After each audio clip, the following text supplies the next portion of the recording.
Você é um fotógrafo multipremiado, cobriu uma série de guerras, de conflitos em vários lugares do mundo. O que que você pode dizer da guerra que você está presenciando agora na Ucrânia em comparação às outras que você já viu? O que que essa guerra que você está cobrindo agora tem, desculpa usar a palavra, mas tem de especial, né? Tem de Uhum. próprio em comparação a outros conflitos que você cobriu ao longo dos anos?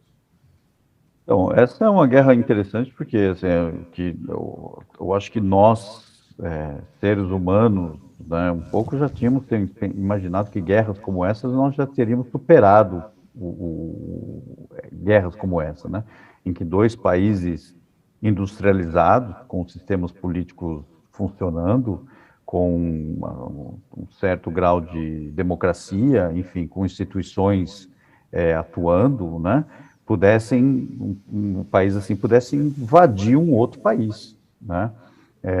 Isso acho que na cabeça da maior parte das pessoas já tinha ficado no passado. As guerras todas que eu cobri foram guerras ou contra guerras civis, né, com o colapso de estados, no caso da Líbia e da Somália, ou guerras, por exemplo, contra insurgências contra ditadores, ou guerras contra uma organização terrorista como o Estado Islâmico. Mas guerras de dois estados né, que ainda existem, um contra o outro, isso parecia que era coisa do passado, mas infelizmente não é. Agora, uma outra característica importante disso é, obviamente, a comunicação, né, a função que nós jornalistas temos aqui, como é que a importância de nós estarmos aqui no momento da história em que as mídias sociais elas conseguem convencer, informar, emocionar, servem de plataforma de diálogo sem intermédio, né, livre, enfim, isso tudo. Por que que, por exemplo, uma pessoa iria preferir estar ouvindo a gente aqui, que estamos, né, dentro do UOL, ou estar, por exemplo, discutindo isso no Facebook, provavelmente com uma pessoa ucraniana? Então, a nossa função aqui também é bastante, nesse momento, estamos passando por essa transformação também. Mas uma coisa que é igual, né, que não é nem um pouco diferente das outras guerras que eu cobri, é que sempre os mais fracos é que são as vítimas, as primeiras vítimas, né?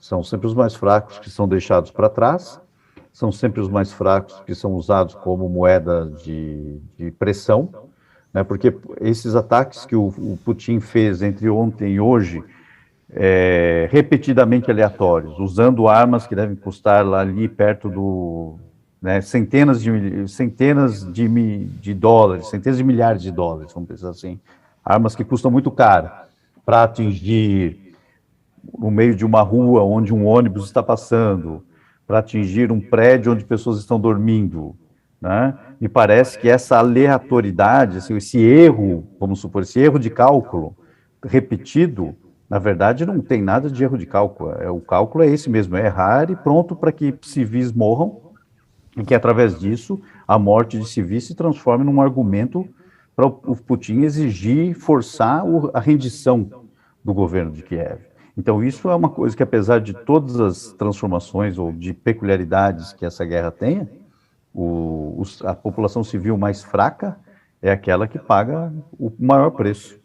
E chama atenção também, né, André? Eu queria muito te ouvir a respeito disso, sobre o que os ucranianos estão achando do presidente Zelensky, né? Porque existe o Ocidente hoje, ele está se tornando uma grande estrela nesse momento, né? Eu acho que estrela talvez seja algo inadequado, mas assim, um líder mais forte, né? Ele tem chamado a atenção a forma como ele está atuando. E aí ele faz a convocação para que as pessoas, os ucranianos, façam a defesa do seu próprio país, né? Já que ele não tem ajuda de soldados de outros países, a Ucrânia está sozinha nessa, lutando contra uma potência como a Rússia. E como é que o povo vê isso, né? A gente viu pessoas que se voluntariaram para poder lutar, né? Ele está sendo bem visto pela população ucraniana. Qual é a sua percepção sobre o presidente Zelensky?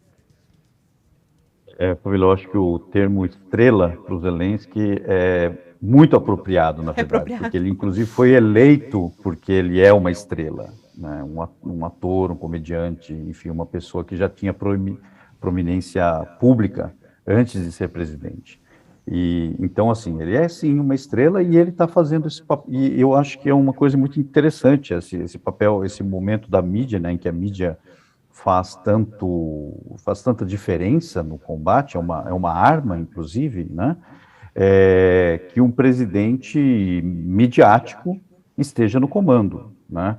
E o Zelensky, uma coisa que a popularidade dele aqui é enorme. Ele tem uma popularidade enorme, né? As pessoas realmente gostam dele, tá? Porque o Zelensky ele está fazendo um trabalho que eu acho que ele está sendo muito, digamos assim, está atingindo muito bem os seus objetivos de comunicar, de motivar a população, de orientar a população moralmente, mas de deixar as responsabilidades militares para quem entende que são os militares, né?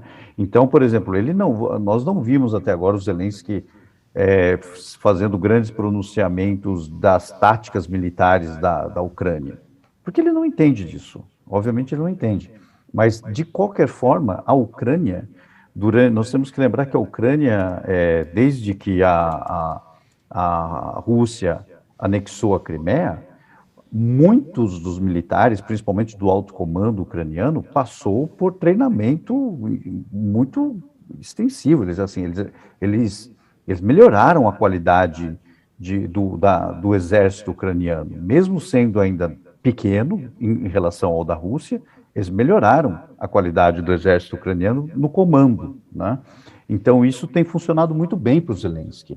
E é mais ou menos, sabe, por exemplo, eu não sei se cabe o exemplo aqui, me desculpe se não couber, não estou aqui tentando fazer política, mas é mais ou menos talvez o que o povo brasileiro tivesse esperado do presidente Bolsonaro na questão da Covid. Tudo bem que ele não é médico, tudo bem que ele não entende nada disso, mas que ele tivesse feito um trabalho de motivação, de coesão da sociedade, enquanto, né, as pessoas precisavam de hospitais, ao invés de, né?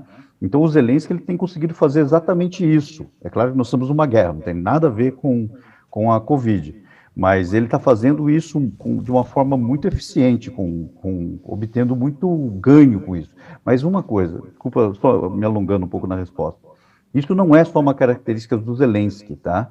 Isso também tem acontecido em outras instâncias, por exemplo, entre os governadores, né, das regiões e os próprios prefeitos têm estado muito próximos da população e das forças armadas, né, tanto do exército como das milícias que estão sendo formadas. Então, os políticos em geral, do executivo, dos poderes executivos, eles têm ganho muita credibilidade. Esses dias eu me encontrei com o prefeito de Irpin e as pessoas estavam praticamente ovacionando ele, porque ele estava de uniforme militar, com um rádio walkie-talkie debaixo da orelha e coordenando as milícias e coordenando o trabalho de evacuação das pessoas. Então isso não se resume ao Zelensky, ele é o mais alto, mas não se resume a ele.